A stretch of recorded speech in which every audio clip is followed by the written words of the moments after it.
Hello and welcome to this video tutorial on how to implement the ZBD Rewards SDK. Um, to get started, just make sure you've headed over to our documentation. At time of recording, here's the link, but the link will be in the video description for you. So, what is the ZBD Rewards SDK? Well, you can read more about it here, but the ZBD Rewards SDK is basically a simple drag and drop SDK you can add into your Unity mobile, Android, or iOS game, and to very quickly make it a Bitcoin rewarded game. You can read more about the details in the overview section here. We're going to mainly focus on the installation and technical side for this tutorial. So first, make sure you download the SDK. You can contact your account manager to get access to the SDK.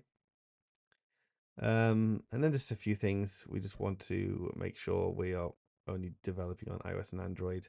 We want to use Unity version 2022 and above. It might be possible to support previous versions, but we haven't really tested on that. iOS deployment target should be 13 and above, and Android we want a minimum IPA level of 10 and a target IPA level of 34.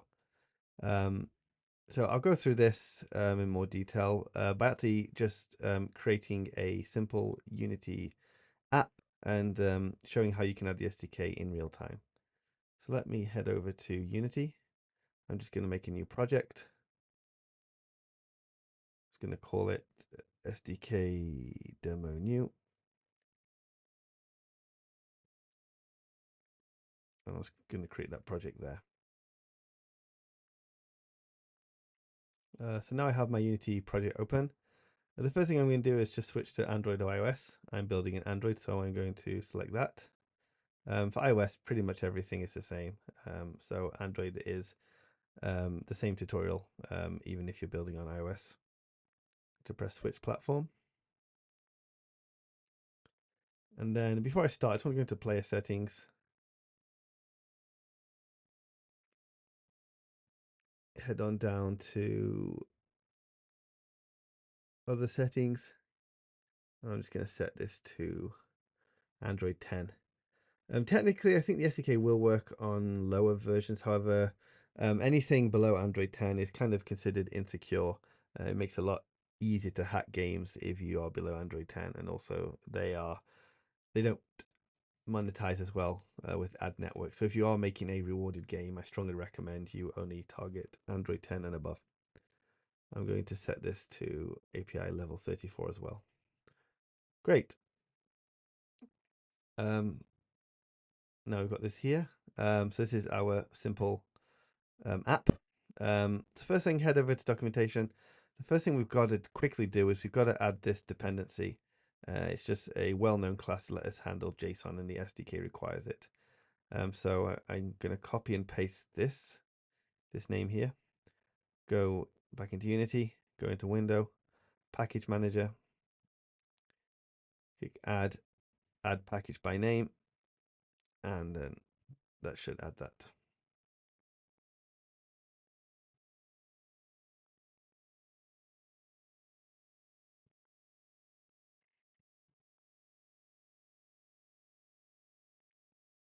Great. The next step is we're going to import the SDK. So you should have been given access by an account manager to get the SDK. It is on our GitHub here, so you'll need to be invited to that if it's not public at time of recording. And you just want to download the latest version of the Unity package from the releases section. So I'm going to go back here. I'm going to go into Assets, Import Package, Custom Package, and I've got it here. I'm just going to import all.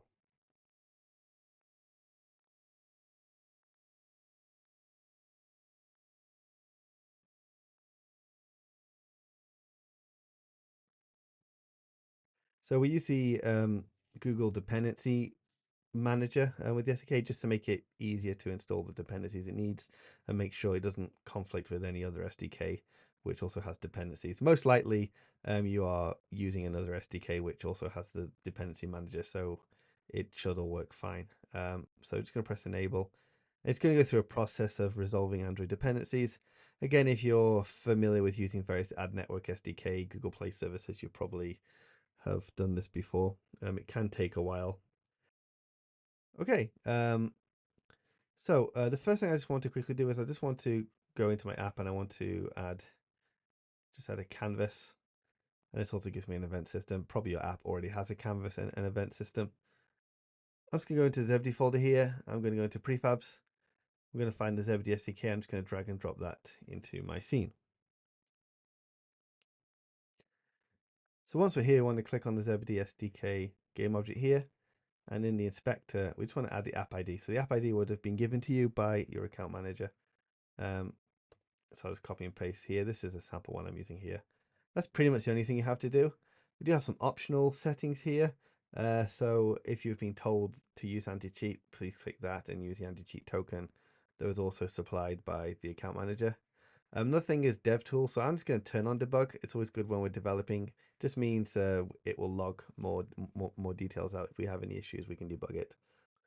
Okay, so the SDK is here, but we're not doing anything with it. The first thing we actually want to do is we just want to make let's just make a new game object called manager, and we want to attach a script to that, and new script, and let's just call this script, game controller.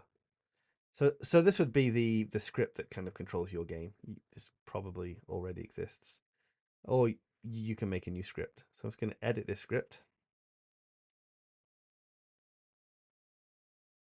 And we basically, just going back to our documentation, we just want to initialize the SDK with this snippet of code here.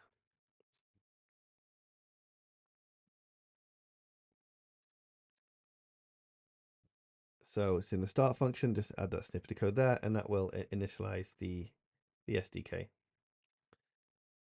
Now you can dig into this init function and see kind of how it works. I recommend doing that because we've got like a completion success.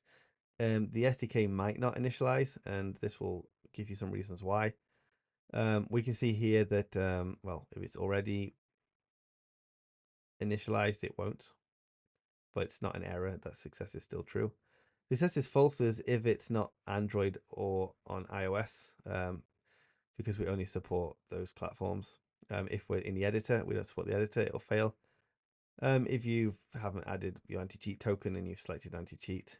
But more importantly, when we initialize the SDK, we are checking the region. So ZBD, we don't support all regions because we are dealing with money in Bitcoin, so we can't operate in all areas just yet. We can only operate in the areas where we are legally allowed to do so. So if it is detected the user is not in a supported region, it will return false with an error of type region. So you can kind of handle that and hide the SDK. The SDK won't show actually before it's initialized, so you can actually just not show the user anything or show them a message explaining that it's not available in their region. So that's something to be mindful of. This function, you can actually just take it out and you can use it as well in your own start function if you want to handle it a different way. That's the main important thing to be mindful of with the init function. Okay, now we've got that. So basically how the SDK works is it will track the user's gameplay, how long they've played for, and it will, based on how long they've played, it will give them rewards based on a reward schedule. You've probably seen this demo already with an account manager, and we'll show it once we've actually got a build working as well. But we actually just want to actually set up a little bit of a game here. I'm not actually going to make a game because that would defeat the point of this tutorial.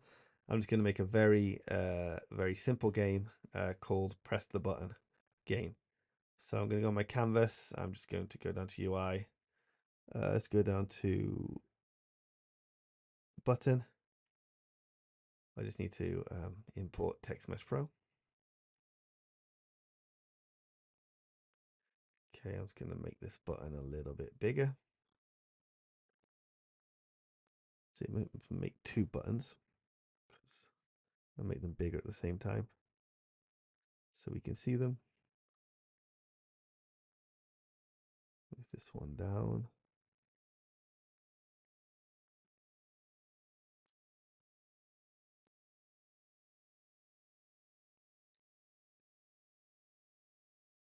This one start tracking.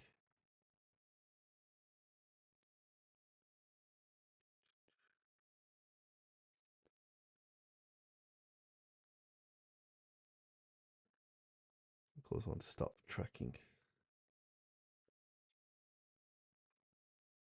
So basically this button, when we click this button, it will actually tell the SDK to start tracking gameplay. When we click the stop button, it'll tell them to stop tracking. Obviously, you wouldn't have this in your game, but it just demonstrates how the SDK works. So in your game, you would probably start tracking when the user has actually started a level. You know, for example, whilst they're on the main menu screen, you don't want to be tracking the gameplay because they're not playing. But once they've entered the actual game, you'll start tracking.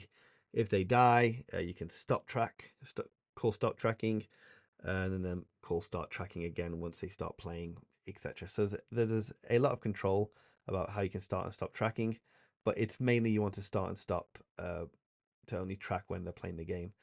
There are other instances where you might want to stop tracking. For example, if you detected this player is cheating, you might want to just stop tracking. If you detected they haven't seen any adverts and they're not being monetized, you might want to stop tracking, show them a message, please watch this advert to continue earning Bitcoin. And once they've watched the advert, then you can start tracking again. So there's lots of different, there's more reasons why you might want to start and stop tracking other than just, you know, because they've started playing and have stopped playing. So in my game manager, I just want to go to game controller here, and I want to just make a function, start tracking, and this will call ZBD controller.instance.start tracking. That's all we need to do there. And we can do the same here. Stop tracking, and this causes pause tracking. Another thing to note that if the internet connection has been disconnected, the SDK will automatically stop tracking as well.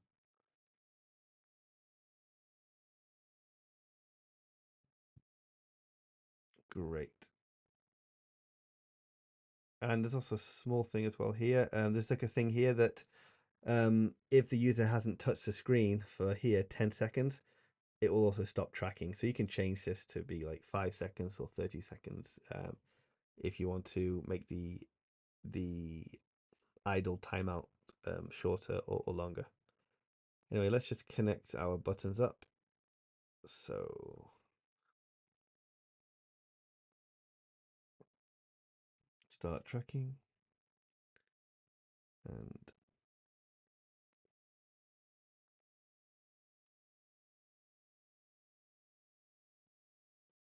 stop tracking. So one thing we're also missing is we are missing a way to kind of sign into the SDK. So the SDK comes with some pre-made prefabs for that. So I want to go into the ZBD folder, prefabs UI. I want to grab the sign in button and just drag that into my canvas. So this is a button that when you click it, it'll bring up a modal that the user can sign into the SDK with. So basically they can give their email address or their ZBD username, and that will make it possible for them to receive the rewards and start actually earning rewards. Another widget, we've actually got a few. We've actually got a progress widget that is pre-made. So I'm going to drag this one here. So this is a widget that will actually just show the user as they're playing. It will show them how much they've currently earned, how long until the next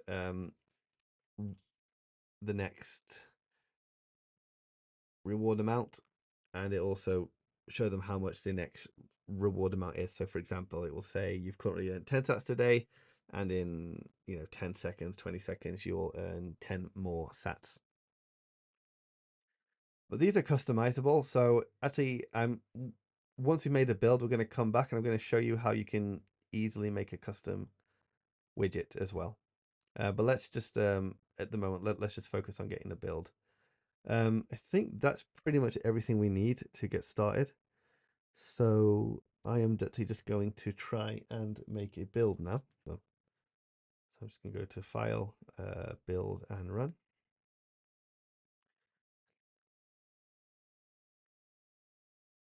So once we have successfully built our device, we can see the user is presented with this call to action, this collect rewards button in the top right. This is fully customizable, and in the next video we'll look at how you can customize this. But the user would press that, and they would be displayed with the modal to sign in, so they can enter their email address or ZBD gamer tag. So I'm gonna just enter my gamer tag and press start earning. Once I've signed in, I will be presented with my reward schedule for the day. Some information there on how it works, and then we can see here when I play for 1 minute I get 15 sats, 2 minutes 15 sats. So this reward schedule would be specific to your game. So now we can see this progress widget here. So this is one of the default progress widgets. I can see my current balance is 0. The next reward is 15 sats. And once I press start tracking, we can see this progress widget will start moving around. And once it reaches the end, then I would have earned 15 sats for the day, and then the next reward would also show. We see I haven't touched the screen for about 10 seconds, so it stopped. If I just tap the screen anywhere, it continues, and I can press stop tracking to stop it. That's basically the default kind of SDK out the box.